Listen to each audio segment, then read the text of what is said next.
You're too sweet for me. You're too sweet for me. Bonjour à tous. Hello, and welcome to WTF, Wednesday, Thursday, Friday, which is our publishing schedule, but today it's just me. So I thought I would talk about something that's, equally as fun if I talk about it by myself. So welcome to this episode about writing / the creation / looking back at the second nature of Indigo. And I am the author of The Second Nature of Indigo, so I am Aubin Elise. And a little bit about this book and my story, if you don't already know. I started writing this book when I was 14 and a half, and then I finished the first draft in 3 months, which looking back is really crazy. And then I continued to edit it for a year and a half, and then I finally published it like a little bit short of 3 years of working on it. And I published this book in October 2022, and now it's 2025. So, what is it like to look back at your work as a professional anything, but particularly a writer, and how would I do things differently? What was the process like? We're going to get into all those questions today, so thank you for joining me on this very interesting episode. So, to not spoil the book for you guys, I'm just going to start at the prologue, and probably just go through that, which is like this much. It's 2 pages. So the interesting thing about the prologue is that I actually wrote it at the very end. It was the last thing I wrote for the first draft. You can kind of even call it wasn't in the first draft. So I had finished writing all of Indigo, and then I wrote the epilogue. And I loved the epilogue so much. It was so fun that I was like, oh, wouldn't it be interesting to have a prologue from this character's perspective? And then I started writing that, and it was a whole revelation. It totally changed the way you read the book. So if you read Indigo without the prologue, you really are getting a different experience, because the prologue is by the villain's perspective. So you open with, I should probably just read it. And there is an audiobook for this, and you can go sample it or buy it pretty much everywhere. And the reader is amazing. Her name is Tamarind Payne, and she's actually British, which I'm not. And she does a great job reading. So I'm just going to read it in my American accent, guys. I'm sorry. Prologue. Night of June 2nd, 1888. England. Theodora is walking through her house, hand trailing the wall. Shadows cover the dark blue hallway like a collection of so many paintings. It must be after midnight, yet she will not rest. Why is she looking for the girl? Theodora doesn't know, but she must find her. After some time, with only the sound of her own footsteps, she hears a scuff on the hardwood. Turning a corner, she finds her quarry. Gray, unblinking eyes stare up at her. Why are you here?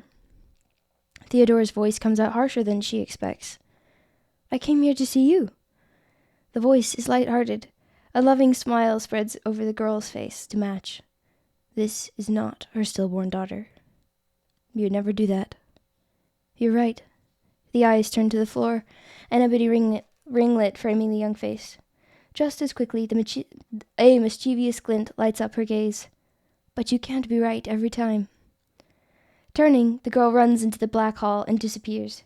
Theodora sprints after her, emerging onto a moonlit roof. She can barely hear the girl falling to the slate over the beating of her own heart. Theodora tries not to look down.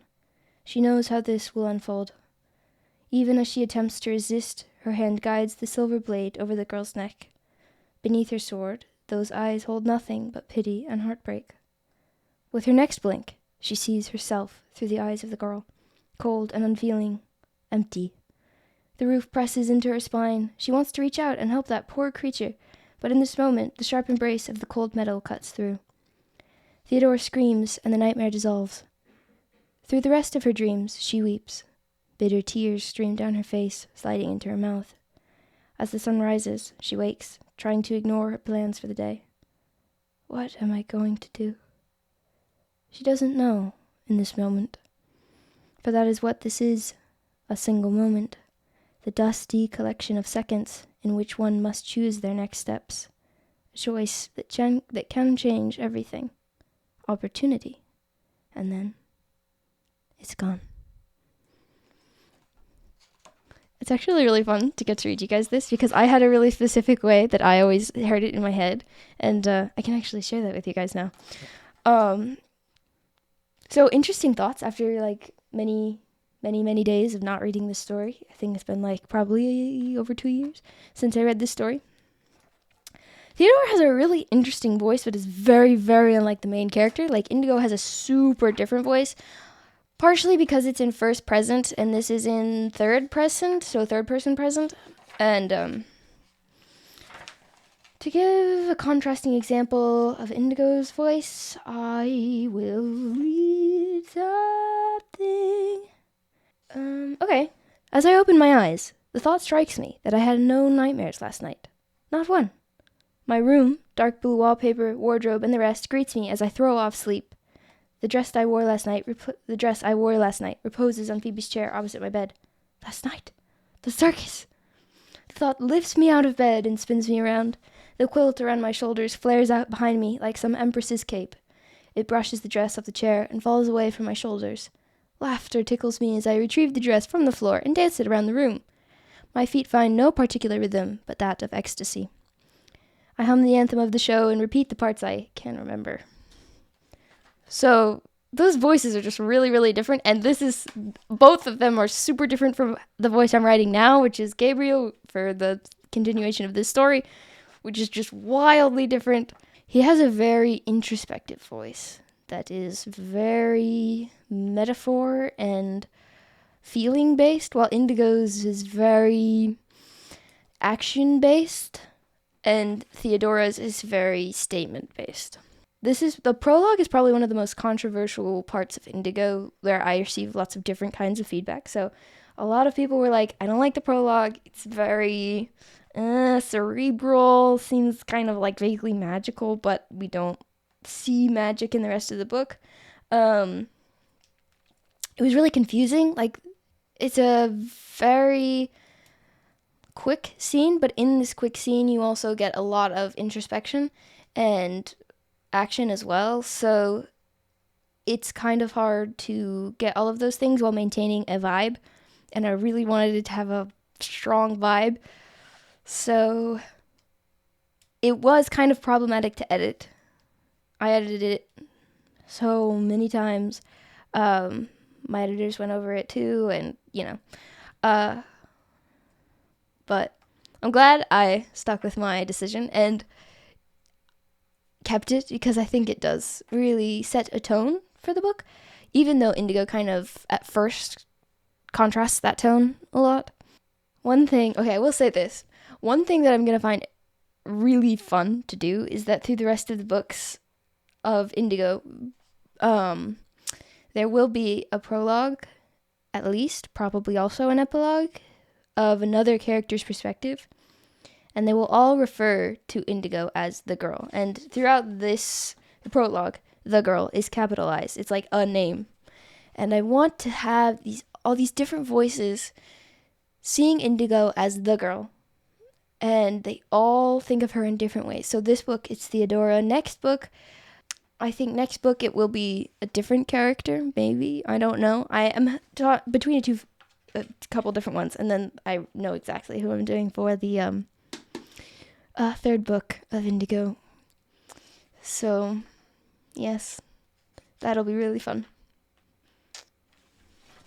I think what's also really important to me about the beginning prologue is seeing things from the villain's perspective first, even before you get to the protagonist and like see what Theodora has done wrong. You already get a sense of her guilt, and you already get a sense of this feeling of being trapped and what that means to her, the things she's battling inside of her own head, like her child that she obviously doesn't have, and seeing her child in other people, which is also something that I'm really excited to play with throughout the rest of the series. Well, throughout the rest of the book, so yeah. Oh, I forgot to read you guys the poem. So it's hard for me to like say I'm a poet. I don't really consider myself a poet, especially because Ella's so good at writing poetry, and I see her write stuff, and we're just like, yeah, nope, that's not the level I'm at. I think I've written like a few poems, and this is probably one of my best ones. And as soon as I wrote it, I knew it was going to be the beginning of this book. And yeah, it just fit perfectly. And I have another poem that I'm just like, yeah, I know it's going to be at the beginning of this book. So. A rush to the head. Is it blood or ink? My pen flowing black, thoughts spilled on the page. Are my words ink or thought? I dare not answer, not in whisper or shout, for fear the shadow of doubt come nigh. A.E. Aubin Elise. Part of me, definitely sometimes it's been hard to read Indigo again because it's just like, the mistakes, or I would have done things differently, or, what was I thinking? And then other times I just can sit back and relax and be like, okay, this is actually pretty funny. And I was like, I meant it to be funny. And I really like what I did there. Guys, I don't even remember the chapters in my own book very well because I changed them the day I sent it to the audiobook company to like record it. So I don't know what the chapters are. I just read it and I know generally where information is. So what am I looking for? Some parts of this are pretty good. That's nice to be able to say. Hold on. I think, so that trend on TikTok and Instagram that's like, turn to page 32 and it will describe your love life. Oh, wow.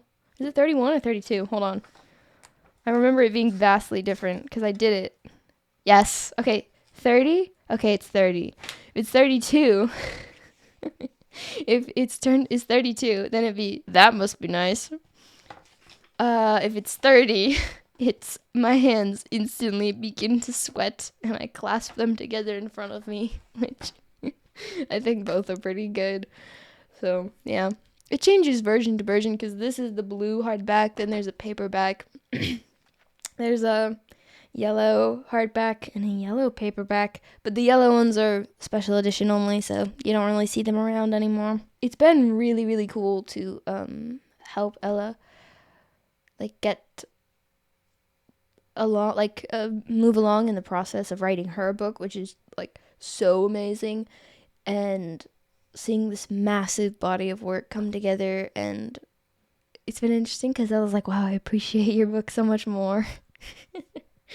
Because she's having to do all the editing work herself now, and even though you have an editor, you still do just insane amounts of editing.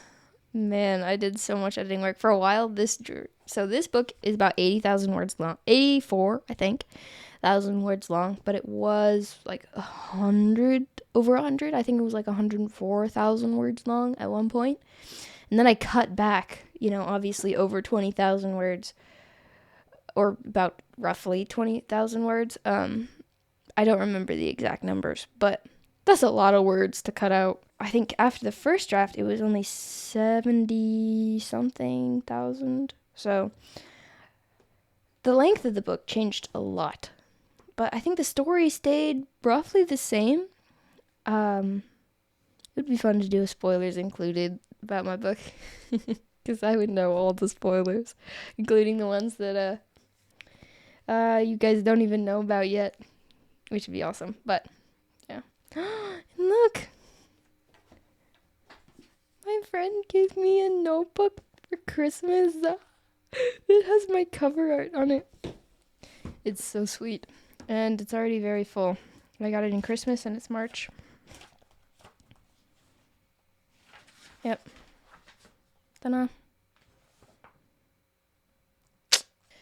Thank you so much for joining me on this interesting WTF video. I would consider this kind of like a writing advice one.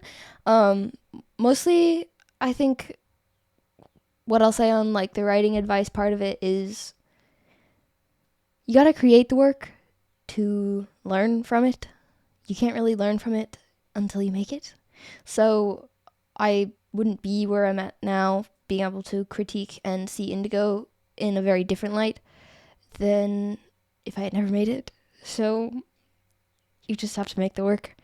And it's so fun and rewarding no matter where you're at in the process if you let it be. And I'm kind of having to tell myself right now, writing Gabriel, because it's such an exhausting, different process. I can't wait to show you guys the finished product. I can't wait to see the finished product myself. So I'm super excited about it. It's just also really, really hard. So if you're at a part in your writing process where it's really, really hard, then I get it. And there's nothing to do but let it be hard and use the difficulty, to use a Michael Caine phrase for acting. If you have any writing questions, you can pop over to Discord and ask me or my sister, and we'll be happy to help you if we can. And yeah, so bye. Hello, you're too sweet for me. You're too sweet for me. I take my whiskey neat.